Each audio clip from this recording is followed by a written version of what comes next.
vamos a empezar nuestra clase repasando el nervio trigémino.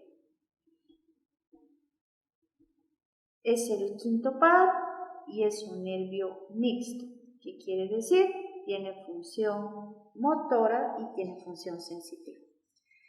Para hablar del nervio trigémino, nos vamos a enfocar al origen real y al origen aparente.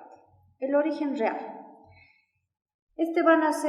El origen real motor va a nacer a partir de dos núcleos masticadores. Un núcleo masticador principal, acá, en el mesencéfalo, y el núcleo masticador accesorio situado en el puente. Entonces tenemos al origen real motor. Nos vamos al origen real sensitivo. El origen real sensitivo es a partir de un ganglio que tiene la forma de una media luna y este ganglio se llama ganglio trigeminal, también conocido como ganglio de Gasser. Entonces tenemos al origen sensitivo. Ya teniendo al origen motor y al origen sensitivo, nos vamos al origen aparente. El origen aparente está situado en la cara inferior del puente y los pedúnculos cerebelosos medios. Entonces sacamos al origen aparente. Tenemos origen motor, tenemos origen sensitivo y tenemos origen aparente. A partir de este ganglio trigeminal nacen tres nervios. Uno superior, conocido como nervio oftálmico del trigémino, un nervio medio, conocido como nervio maxilar del trigémino, y el inferior, conocido como nervio mandibular del trigémino. Ahora vamos a pasar a la descripción del nervio oftálmico del trigémino.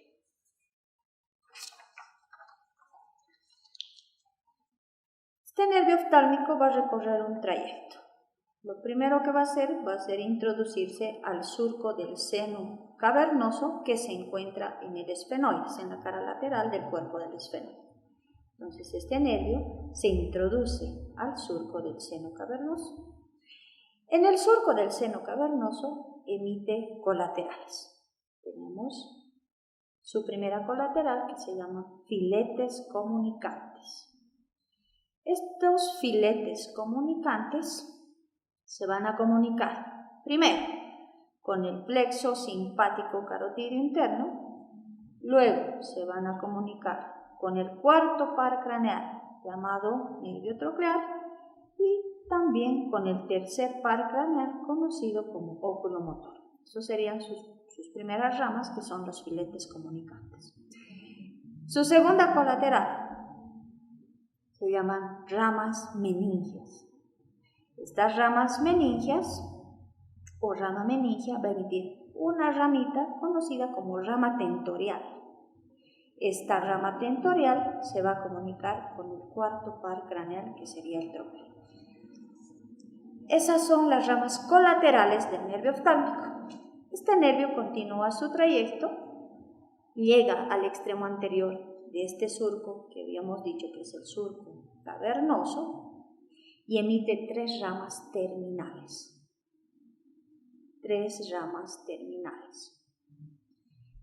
El nervio nasociliar, el nervio frontal y el nervio lagrimal.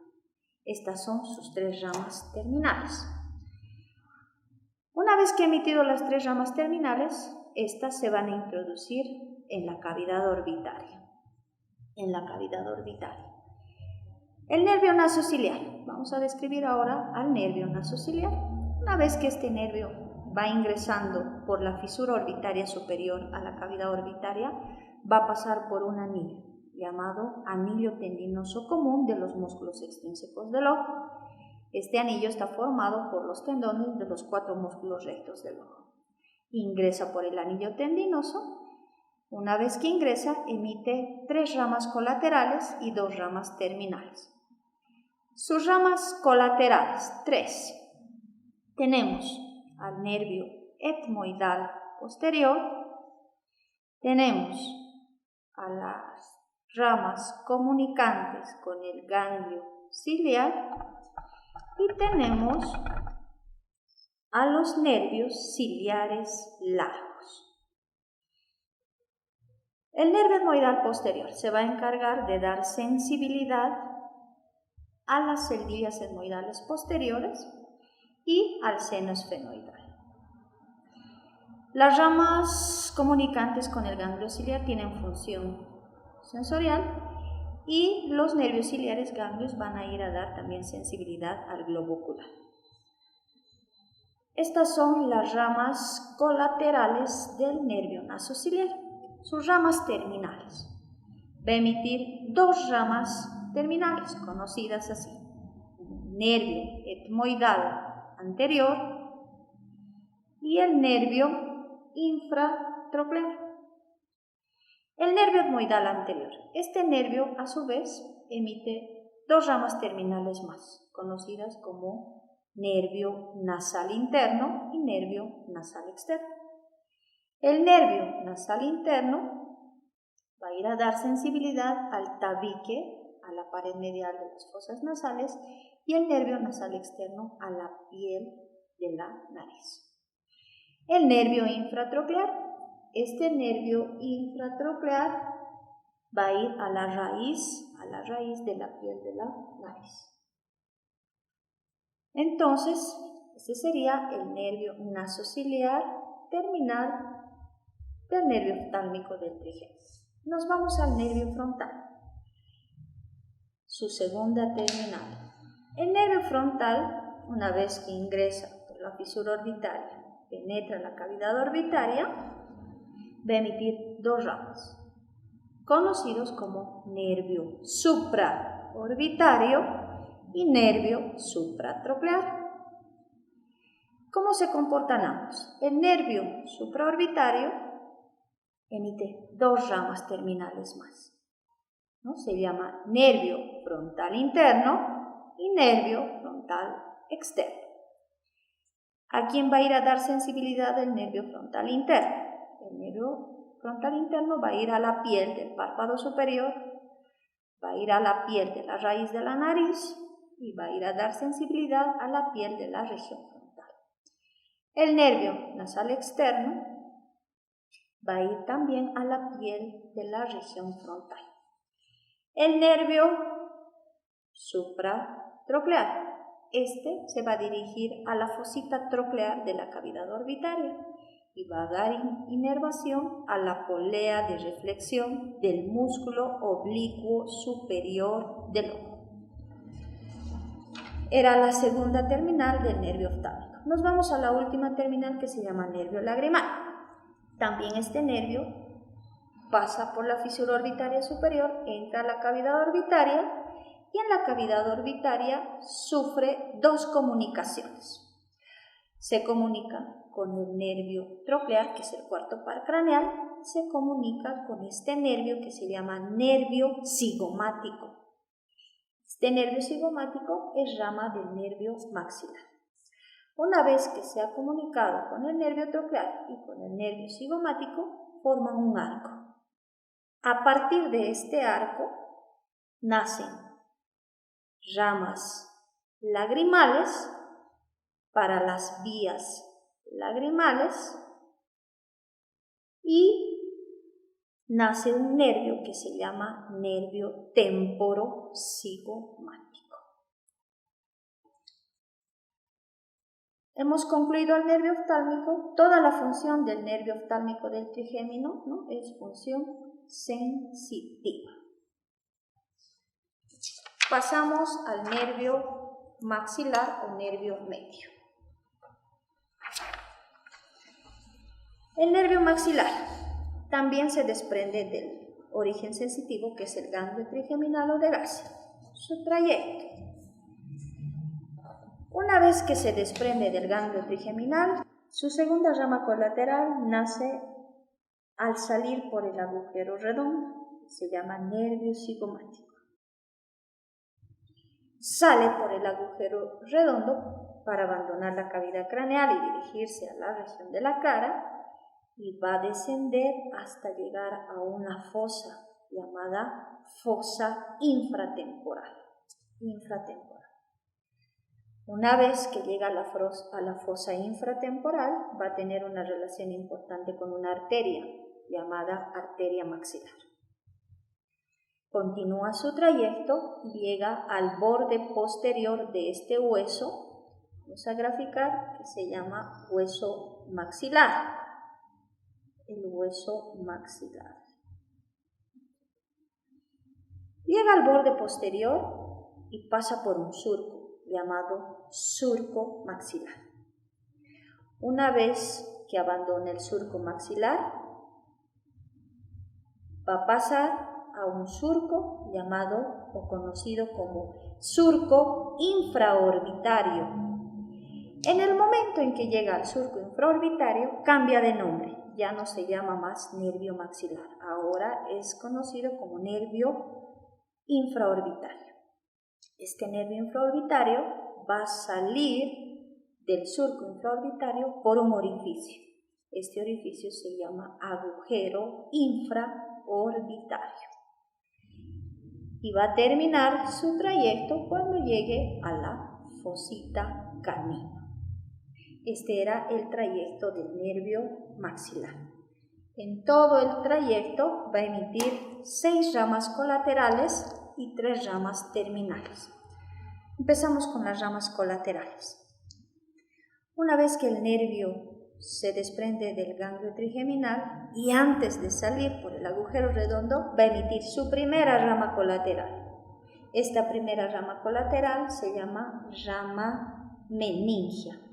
¿Por qué? Porque va a ir a dar sensibilidad también a las meninges. Al salir por el agujero cigomático, nace su segunda colateral, que se llama nervio cigomático. ¿Cómo se comporta este nervio cigomático? Este nervio cigomático va a sufrir 2 anastomosis. Se va a anastomosar con el nervio troclear y se va a anastomosar con el nervio lagrimal. Al anastomosarse, dan nacimiento a un nuevo nervio que se llama nervio temporocigomático. Este nervio temporocigomático va a atravesar 2 orificios. Va a atravesar el orificio cigomático facial, dando como origen al nervio cigomático facial, y va a pasar por el orificio cigomático orbitario para dar origen al nervio cigomático orbitario.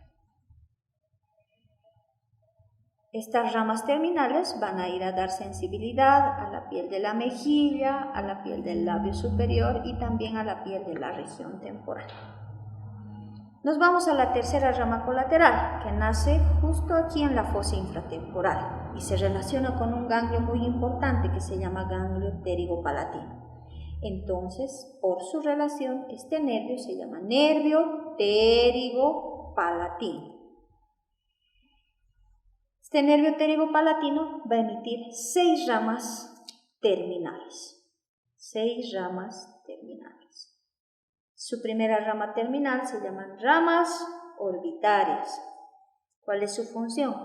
Van a ir a inervar a las celdillas etmoidales posteriores y al seno esfenoidal.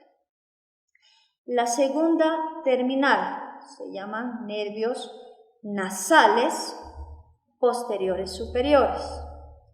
Van a ir a inervar al cornete nasal superior y cornete nasal medio y le van a proporcionar sensibilidad. La tercera rama se llama nervio nasopalatino. ¿Cuál es su función? Ir a dar sensibilidad al paladar duro y al tabique nasal. La cuarta rama terminal se llama nervio faríngeo. Este nervio faríngeo se va a encargar de dar sensibilidad a la nasofaringe. La quinta rama terminal se llama nervio palatino mayor. Este nervio pasa por el conducto palatino mayor y va a ir a inervar al paladar duro y al velo del paladar. La última rama terminal se llama nervio palatino menor. Este nervio va a ir a inervar, a dar sensibilidad a los músculos del velo del paladar, a la úvula, al arco palatogloso y al arco palatofaríngeo. Ya tenemos 3 ramas colaterales. Nos vamos a la cuarta. Cuando el nervio maxilar pasa por el surco maxilar, va a emitir su cuarta rama colateral, que se llaman nervios alveolares superiores posteriores. ¿Qué característica tienen? Habíamos detallado que en la cara posterior de la apofisigomática del maxilar existían 2 o 3 orificios que daban paso a los nervios alveolares posteriores superiores. Entonces, estas ramas se introducen a estos conductos y van a venir a inervar a molares premolares y va a emitir una rama de inervación al seno maxilar. Esa sería la cuarta colateral del nervio maxilar. La quinta. Cuando el nervio cambia de nombre y se convierte en nervio infraorbitario, emite su quinta rama colateral, que se llama nervios alveolares superiores medios. Esta rama a veces es inconstante, pero si en el caso que existiera, va a inervar también al seno maxilar. La última rama colateral. Vamos a encontrar, antes de salir por el agujero infraorbitario, un conducto llamado conducto alveolar anterior. Entonces aquí nace su sexta rama colateral, que se llaman nervios alveolares superiores anteriores, que sería la última colateral del nervio maxilar. Y estos nervios están encargados de inervar incisivos y caninos superiores. Terminales del nervio maxilar. Al salir por el agujero infraorbitario va a emitir 3 ramas terminales. Se van a llamar superiores o palpebrales, mediales o nasales, inferiores o labiales. Las superiores o palpebrales van a dar sensibilidad al párpado inferior. Las mediales o nasales a la piel de la nariz. Y por último, las inferiores o bucales van a ir a dar sensibilidad al labio superior. Entonces, habríamos concluido el nervio maxilar, que también tiene función sensitiva, al igual que el nervio oftálmico. Terminamos la explicación con el nervio mandibular, que sería la última rama del nervio trigémino. Este nervio también se desprende del ganglio trigeminal o de Gasser. Trayecto. Al desprenderse de este ganglio, va a salir por otro orificio que se encuentra en la cara endocraneal de las alas mayores del esfenoides, conocido como agujero oval. Agujero oval. Sigue su trayecto, también se va a introducir a esta fosa que habíamos descrito en el ganglio trigeminal, que se llama fosa infratemporal. ¿Cuál es la relación importante de este nervio en la fosa infratemporal? Se va a relacionar con un ganglio que se llama ganglio óptico. Ganglio óptico. Continúa su trayecto, abandona la fosa infratemporal para introducirse en la rama de la mandíbula.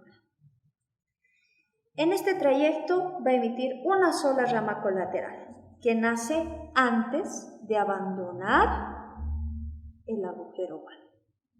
Entonces, su única colateral se llama rama meningia, que va a ir a dar sensibilidad a las meninges. En la fosa infratemporal, llega a la fosa infratemporal y en esta fosa, este nervio se divide en 2 troncos terminales. Un tronco terminal anterior y un tronco terminal posterior. Tronco terminal anterior y el tronco terminal posterior. Vamos a ver cómo se comporta el tronco terminal anterior. Este tronco va a emitir 3 ramas conocidas como ramas temporales. ¿no? Se llama nervio temporobucal. El medio se llama nervio temporal profundo medio.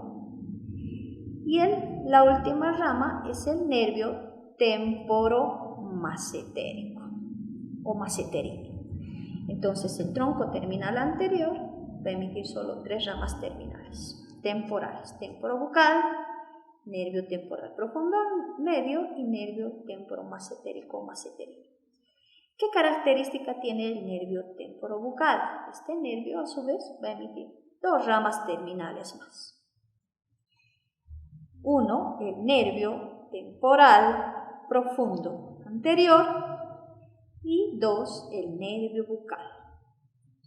El nervio temporal profundo anterior va a ir a dar inervación al borde anterior del músculo temporal.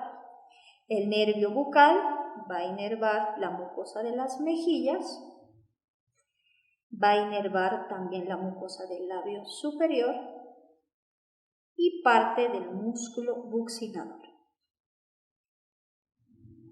El nervio temporal profundo medio va a ir a inervar la parte profunda del músculo temporal. Por último tenemos al nervio temporomacetérico. Este nervio también tiene el mismo comportamiento que el nervio temporobucal. Va a emitir 2 ramas terminales más. El nervio temporal profundo posterior y el nervio macetérico o macetérico. El nervio temporal profundo posterior va a ir a inervar el borde posterior del músculo temporal y el nervio macetérico va a ir a inervar al músculo macetero. Este tronco terminal anterior pasa por un orificio llamado agujero crotafítico buccinador de Hill. Nos pasamos a describir al tronco terminal posterior. A partir de este tronco nace un tronco común más pequeño. Este tronco común, le han dado el nombre de común porque va a dar origen a 3 nervios en común, llamado nervio tensor del tímpano, que va a ir a inervar al músculo tensor del tímpano, el nervio tensor del velo del paladar, va a ir a inervar al músculo tensor del velo del paladar, y por último el nervio del músculo pterigoideo medial, que es un músculo masticado. Entonces tenemos a la primera rama del tronco terminal posterior, que sería el tronco común con los 3 nervios. Su segundo nervio o rama, tenemos al nervio aurículo temporal. Este nervio aurículo temporal va a salir, va a migrar por otro orificio. Este orificio se llama ojal retrocondilio. Una vez que abandona el ojal retrocondilio, va a ir a dar inervación al conducto auditivo externo, porque tiene dirección posterior, va a ir a la articulación temporomandibular, va a dar inervación también a la glándula parótida. Entonces ya tenemos 2 ramas del tronco terminal posterior, tronco común y el nervio auriculotemporal. Tenemos a este nervio importante que se llama, como número 3, nervio alveolar inferior. Este nervio alveolar inferior se va a dirigir a la cara medial de la rama de la mandíbula y se va a dirigir al conducto alveolar o dentario. Antes de ingresar por el conducto alveolar o orificio del conducto mandibular, va a emitir 3 ramas colaterales. Va a emitir su primera ramita para un músculo conocido como miloioideo, entonces este se va a llamar nervio miloioideo. Va a emitir ramas comunicantes, 2. Y por último, va a emitir ramas dentarias inferiores. Estas ramas dentarias inferiores van a ir a dar sensibilidad a los molares y premolares inferiores. Estas serán las ramas colaterales del nervio alveolar inferior. Una vez que este nervio se ha introducido al conducto alveolar anterior o agujero mandibular, va a emitir sus ramas terminales. Va a emitir un plexo que se llama plexo dentario o alveolar inferior para inervar incisivos y caninos inferiores, y al salir por el agujero mentoniano nace el nervio mentoniano, que sería terminal, y va a ir a inervar a la piel del mentón y a la mucosa del labio inferior. Para concluir, la última rama del nervio mandibular. Tenemos al nervio lingual. Este nervio lingual va a ir a inervar a la porción anterior de la lengua, a toda la porción que se encuentra anterior al surco o bilingual de la lengua, pero también va a inervar al arco palatogloso, al arco palatofaríngeo. Para concluir con el nervio mandibular, decimos que este nervio es un nervio mixto, es sensitivo y es motor. Si han podido comprender la explicación, está yendo a dar motricidad a los músculos masticadores, al músculo temporal, al músculo macetero, al músculo pterigoideo lateral, al músculo pterigoideo medial, tensor del tímpano, tensor del velo del paladar, y está yendo a dar sensibilidad al conducto auditivo externo, a la articulación temporomandibular y a la glándula parótida. Después de haber realizado un repaso esquemático del nervio trigémino, pasamos a hacer una descripción. En pieza anatómica. Vemos el origen aparente, que era entre el límite cara inferior del puente y pedúnculo cerebeloso medio. Encontramos al origen sensitivo, que es el ganglio trigeminal. A partir de este ganglio se desprenden tres nervios. Tenemos al nervio oftálmico del trigémino, llegando al surco del seno cavernoso para emitir ramas colaterales. Del ganglio trigeminal ahora se desprende su segunda rama, que es el nervio maxilar, función sensitiva, emergiendo o saliendo por el agujero redondo.